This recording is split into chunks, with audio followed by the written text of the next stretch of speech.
जय श्री राधा कृष्ण भगवान जी की। जय श्री लक्ष्मी नारायण भगवान जी की। जय कार्तिक मास महत्म्य की। जय देव उठनी एकादशी व्रत की। मंदिर श्री बंसी वाले महात्मा यूट्यूब चैनल की ओर से हम आप सभी भक्तों का हार्दिक अभिनंदन करते हैं। आज हम आपको सुनाने जा रहे हैं कार्तिक मास के शुक्ल पक्ष की देव उठनी एकादशी के व्रत की महिमा। देव उठनी एकादशी इस वर्ष किस दिन है, किस वार है और देव उठनी एकादशी का कौन सा शुभ मुहूर्त है और देव उठनी एकादशी के व्रत का पारण का कौन सा शुभ समय है, पारण का कौन सा शुभ मुहूर्त है और देव उठनी एकादशी के व्रत को रखने की कौन सी विधि है, ये सारी जानकारी आज की इस वीडियो में हम आपको देने जा रहे हैं। आप सभी जानते हैं कि हमारे हिंदू धर्म में 12 मासों में कार्तिक मास का सबसे ज्यादा महत्व बताया गया है और कार्तिक मास की जो देव उठनी एकादशी का व्रत है उसकी महिमा बाकी सभी एकादशियों से अधिक है। कार्तिक मास की शुक्ल पक्ष की एकादशी को प्रबोधनी एकादशी भी कहा जाता है। इसको देवोत्थानी एकादशी भी कहा जाता है। इसको देव उठनी एकादशी भी कहा जाता है। हमारे हिंदू धर्म ग्रंथ में इस एकादशी की बड़ी ज्यादा महिमा बताई गई है। तो एक एक करके हम आपको यहाँ पर सारी जानकारियां देने जा रहे हैं। इस वीडियो को आप अंत तक देखें, सारी कथा सुने, तभी आपको सारी जानकारी मिल पाएगी। तो सबसे पहली बात तो ये है कि इस एकादशी को देव उठनी एकादशी, प्रबोधनी एकादशी या हरिबोधनी एकादशी क्यों कहा जाता है। तो इसके बारे में हमारे हिंदू धर्म ग्रंथों में बताया गया है कि श्री हरि विष्णु भगवान जी आषाढ़ मास के शुक्ल पक्ष की एकादशी के दिन क्षीर सागर में शयन करने के लिए चले जाते हैं, अर्थात वो शयन करते हैं और उस एकादशी को शयनी एकादशी कहा जाता है। तब से लेकर 4 महीने तक भगवान क्षीर सागर में शयन करते हैं और 4 मास के बाद भगवान कार्तिक मास के शुक्ल पक्ष की एकादशी को जागते हैं। इसलिए इस एकादशी को देव उठनी एकादशी कहा जाता है। इस एकादशी को हरि प्रबोधनी एकादशी कहा जाता है और इसको प्रबोधनी एकादशी भी कहा जाता है और कहीं कहीं पर इसे देवोत्थानी एकादशी भी कहा जाता है। तो यही कारण है कि इस एकादशी के दिन भगवान क्षीर सागर में शयन से उठते हैं, अर्थात जागते हैं। इसलिए इसको देव उठनी एकादशी कहा जाता है और भगवान के जागने के बाद से ही सभी मांगलिक कार्य शुरू हो जाते हैं। जिन 4 महीनों में भगवान अपने एक स्वरूप से क्षीर सागर में शयन करते हैं, उन 4 महीनों में विवाह आदि सभी शुभ कार्य बिल्कुल बंद हो जाते हैं और जब भगवान शयन से जागते हैं, अर्थात कार्तिक मास की प्रबोधनी एकादशी को जब भगवान जागते हैं, उसके बाद फिर से विवाह आदि सारे शुभ कार्य आरंभ हो जाते हैं।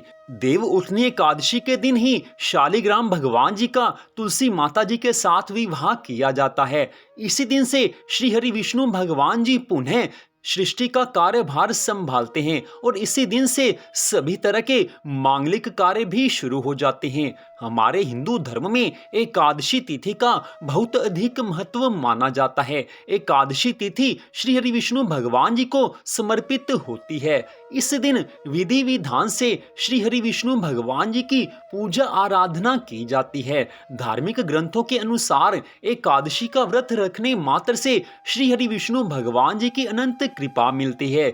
जीवन में सभी तरह के सुख, संपत्ति, आनंद प्राप्त होते हैं और मनुष्य को मृत्यु के पश्चात मोक्ष की प्राप्ति हो जाती है।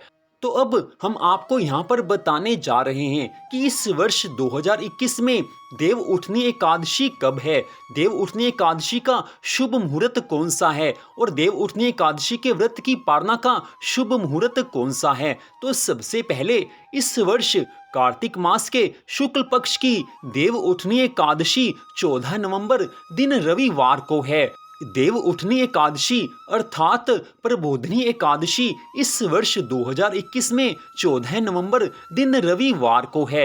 वैसे तो एकादशी तिथि का आरंभ 14 नवंबर दिन रविवार को सुबह 5:48 से हो जाएगा और एकादशी तिथि का समापन 15 नवंबर दिन सोमवार को सुबह 6:39 पर हो रहा है। एकादशी तिथि 14 नवंबर सुबह 5:48 48 मिनट से आरंभ हो जाएगी और अगले दिन 15 नवंबर दिन सोमवार को एकादशी तिथि सुबह 6:39 तक रहेगी। हमारे हिंदू धर्म में एकादशी तिथि उसी दिन मानी जाती है जिस दिन प्रातः जल्द ही एकादशी का व्रत हो। एकादशी तिथि हो तो वो 14 नवंबर को ही है, इसलिए 14 नवंबर दिन रविवार को ही एकादशी का व्रत रखा जा रहा है।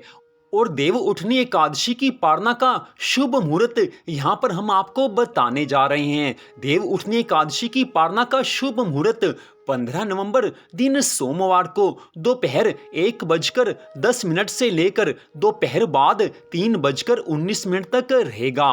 प्रबोधनी एकादशी की पारना का शुभ मुहूर्त 15 नवंबर दिन सोमवार दोपहर 1:10 से लेकर दोपहर 3:19 तक रहेगा। कुछ भक्त ऐसे होते हैं जो एकादशी का व्रत तो रखते हैं लेकिन पारना वो द्वादशी तिथि में बिना किसी शुभ मुहूर्त को देखते हुए कर लेते हैं, तो वो भी सही बात है।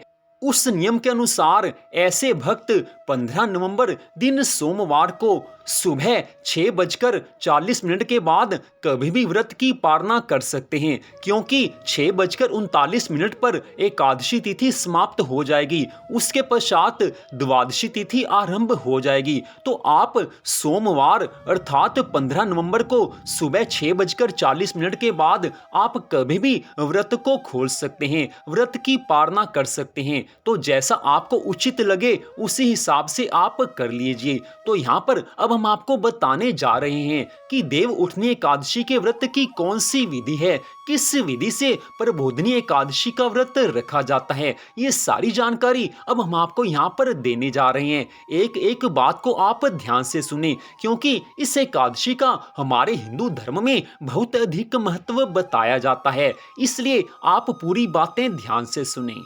तो देव उठनी एकादशी के व्रत की विधि, पूजा विधि इस प्रकार है। जिन भक्तों ने देव उठनी अर्थात प्रबोधनी एकादशी का व्रत रखना हो, उनको ये चाहिए कि एक दिन पहले अर्थात दशमी तिथि को सायंकाल तक भोजन कर लें। सायंकाल के बाद आप दूध पी सकते हैं, फल खा सकते हैं, लेकिन जिन्होंने एकादशी का व्रत रखना होता है वो दशमी तिथि को सायंकाल के बाद भोजन नहीं करते और अगले दिन अर्थात देव उठनी एकादशी के दिन 14 नवंबर दिन रविवार को सुबह जल्दी उठकर आप स्नान आदि से निवृत्त हो जाएं, साफ सुथरे वस्त्र धारण करें। उसके पश्चात भगवान से प्रार्थना करें कि हे प्रभु, हे भगवान जी, आपकी कृपा से मैं देव उठनी एकादशी के व्रत को रखने जा रहा हूँ, आप अपनी कृपा से मेरे इस व्रत को सफल बनाना। इस प्रकार भगवान से प्रार्थना करें। घर के मंदिर में दीप प्रज्वलित करें, श्री हरि विष्णु भगवान जी का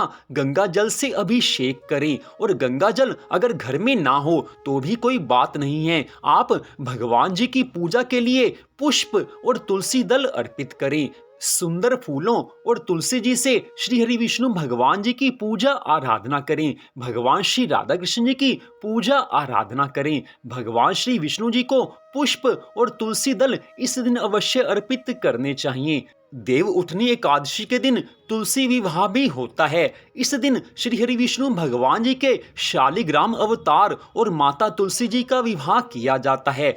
आप भी इस दिन शालिग्राम शिला के रूप में श्री हरि विष्णु भगवान जी और तुलसी माता जी का श्रद्धा भावना से विधि विधान से पूजन करें, भगवान की आरती उतारें, भगवान को भोग लगाएं। इस बात का ध्यान रखें कि भगवान को सिर्फ सात्विक चीजों का भोग लगाया जाता है। श्री हरि विष्णु भगवान जी को भोग लगाने में, भगवान श्री राधा कृष्ण जी को भोग लगाने में तुलसी जी को अवश्य शामिल करें। बिना तुलसी जी के भगवान कभी किसी भोग को ग्रहण नहीं करते।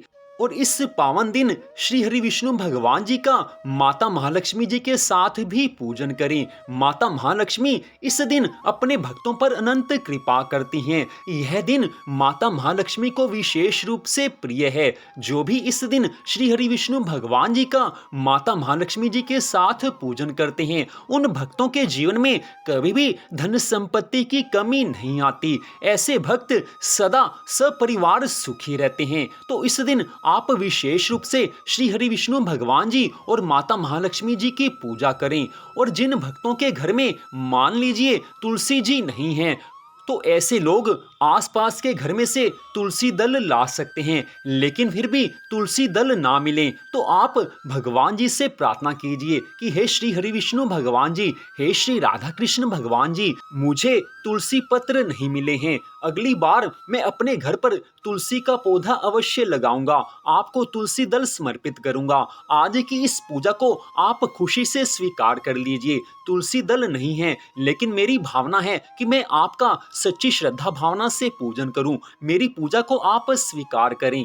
इस प्रकार भगवान से प्रार्थना करें तो बिना तुलसी दल के ही भगवान उस पूजा को स्वीकार कर लेंगे। अगली बार जब अगली एकादशी का व्रत आए तो आप अपने घर में तुलसी जी अवश्य विराजमान कर लें। इससे भगवान की अनंत कृपा मिलेगी। तो देव उठनी एकादशी के दिन भगवान जी की पूजा के लिए कौन सी सामग्री होनी चाहिए, यह हम आपको यहाँ पर बताने जा रहे हैं। तो भगवान जी की पूजा के संबंध में ये सामग्री आप ले सकते हैं। श्री हरि विष्णु भगवान जी का सुंदर चित्र या मूर्ति होनी चाहिए, ये तो आपके घर में अवश्य होंगे। उसके पश्चात पुष्प, नारियल, सुपारी, फल, लौंग, धूप, दीप, घी, पंचामृत, अक्षत, तुलसी दल, चंदन और मिष्ठान, तो ये पूजन की सामग्री है। अगर आपके वहां पर कोई और सामग्री प्रयोग में लाई जाती हो तो आप उसी के अनुसार एकादशी के दिन भगवान का पूजन कर सकते हैं।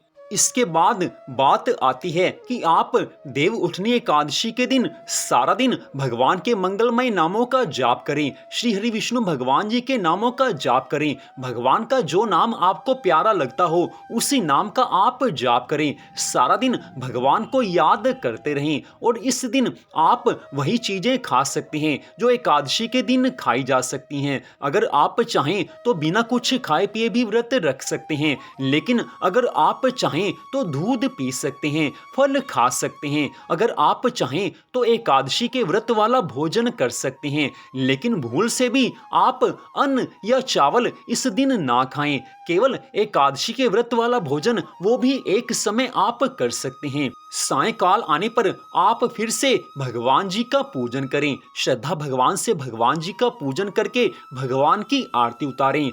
हो सके तो सभी परिवार वाले मिलकर भगवान जी का पूजन करें, और अगर ऐसा ना हो सके तो आप स्वयं अकेले ही भगवान का पूजन करें। आपकी भक्ति भावना से प्रसन्न होकर भगवान आपको और आपके पूरे परिवार को आशीर्वाद देंगे, आप पर सदा अपनी कृपा बनाकर रखेंगे। और देव उठनी एकादशी के दिन रात्रि के समय भगवान की प्रसन्नता के लिए रात्रि जागरण अवश्य करना चाहिए। देव उठनी एकादशी के दिन रात्रि के समय आप रात्रि जागरण में भगवान के मंगलमय नामों का जाप और संकीर्तन कर सकते हैं। भगवान के नाम का आप रात्रि में जाप कीजिए, संकीर्तन कीजिए, भगवान के भजन सुनिए, भगवान की आरती सुनिए, भगवान की कथा सुनिए। जिस तरह से भी भगवान के चरणों में मन लगे ऐसे आप शुभ कार्य कीजिए, तो इतना करने मात्र से भगवान की अनंत कृपा मिलती है। जो भक्त रात्रि जागरण नहीं कर सकते, शारीरिक अस्वस्थता के कारण जो रात्रि में जागरण ना कर सकें,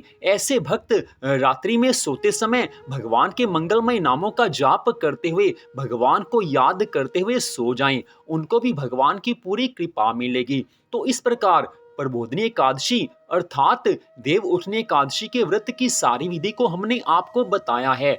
और जो भक्त देव उठनी एकादशी का व्रत ना रखते हों वो भी इस विधि का पालन करके भगवान की कृपा को प्राप्त कर सकते हैं। ऐसे भक्तों के ऊपर भी भगवान की अनंत कृपा होती है जो इस विधि से भगवान की पूजा आराधना करते हैं।